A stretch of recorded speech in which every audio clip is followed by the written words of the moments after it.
would like to thank the organizing committee for allowing me to address you tonight and talk about the patient's experience outside elective surgery in HIPAC. Dr. Matei and Dr. Sugarbaker didn't take a lot of harassment to let me speak tonight. They're very supportive of the patient's perspective, and they're very supportive of our patient group's role in supporting this kind of treatment. I would also like to thank you, the audience, in advance for not holding me to the 15-minute limit. It's 15, right? And I would like to thank my fellow patient advocates and friends here for promising to laugh at all my jokes. I am a former patient of Zona, and I underwent cytoreductive surgery in HIPAC 2 years ago. I'm told I'm cured, which is a very interesting choice of words. We'll talk about that in a bit. And I'm also involved in a number of patient support groups. One of them is stationed in Kuwait right now. So I'm sure you've had enough of our whining. Patients whine all the time, and we complain all the time, and we want more of you all the time. And I'm sure that it takes a very special quality in a person to stand up on their feet for 16 hours and then start writing emails about what type of diet a person is supposed to be on, and respond to questions about every nitty-gritty detail, and comfort people who think they're going to have an obstruction, and do all the wonderful things that you do. So let me start by saying that you are a very much appreciated group of people and valued for what you do. So everything I'm going to say next should be taken in the spirit of support and development rather than the category of criticism and whining.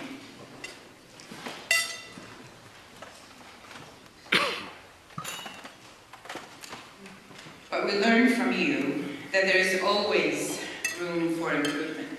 And Dr. Sugarbaker is one of the people who always ends these meetings with, okay, what are we going to do next?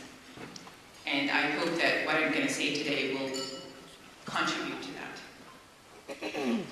And there are a lot of improvements that could be made by making very small changes, very important changes. So the experience of the patient begins with the moment of diagnosis. You typically go in for a minor complaint and come up with a referral to oncology, and you've had an overzealous general surgeon. You come up with half of your innards and a referral to oncology. I belong to the category of lucky ones. I had a smart general surgeon and was referred very quickly to the best set of hands, but I'm no typical patient. The typical patient gets tossed around between physicians, often told that it's all in your head, there's nothing wrong with you, CT scans are clear, tumor markers are down, so there's nothing to complain about. Until symptoms cannot be ignored anymore. Even after one has been cut open, many of us get the wrong diagnosis because of the rarity of the disease that we have, often leading to inoperable situations. So much of the educational effort must be dedicated or directed to the first line of doctors, GPs, and general surgeons. These are the people who see us first, and these are the people who, in many cases, deem us, we're often misdiagnosed, and even when there are general practitioners or general surgeons who are convinced by the value of this treatment, they would say something like, well, there is this new treatment, and it's called cytoreductive surgery with HIPAC. And they start explaining this to us. And whatever it is that they say, here's what we hear. First, you're going to be disemboweled. Then you're going to be hosed with hot poison. That's a tough sell.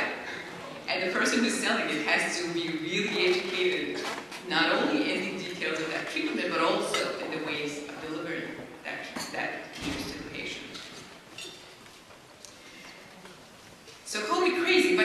fairly educated person that most of their God-given organs are useless space-occupying giblets is not an easy matter. Not only that, but the list of organs itself is very confusing, and I remember telling my general surgeon, "Omentum what?" Omentum, they said. And what is that thing? Why didn't you tell us in biology classes we have this organ? And the peritoneum, which apparently is very important for all of us. And let me tell you, I'm writing a book to help the patients navigate pseudomyxoma peritoneum. And I had to sit in an anatomy class and go to anatomy, at the 3D sort of simulation to what the peritoneum is, just to wrap my mind around where the organ is. So in communication with patients, you need to know that we don't think of our bodies the way you know the human body. We don't think of those details, and most of the times, even if we're well-educated, we don't really know what you're talking about. We just know that it's something in there that's all over the place, and it has cancer in it. That's all we hear. So the second job is to ensure that what the patient hears is equivalent to what you're actually telling them. This requires dedicated staff, people who have time, education, and energy to educate the patient about what's going to happen to them. It also requires standard educational material created and approved by specialists like you. I mean, patient support groups do that all the time. We try to provide what we can. But there's only so much one can offer as awareness that does not cross over to providing medical advice. And that's a tricky area. So when the patient gets over the surprise, the disbelief, lead many to conducting their own research. Oh, my general surgeon is absolutely wrong. I don't have this thing, so I'm going to go and research. Where do they go? To the internet. And most people are not inclined to read medical articles, so they seek information on your websites, patient support groups, medical dictionaries, general things. They are told peritoneal disease is fatal. There is no treatment for it, and most public sites would say, oh, and there is this new treatment, but there is no evidence that it works. It's still experimental, or there are no controlled studies. And that's very, very, very confusing to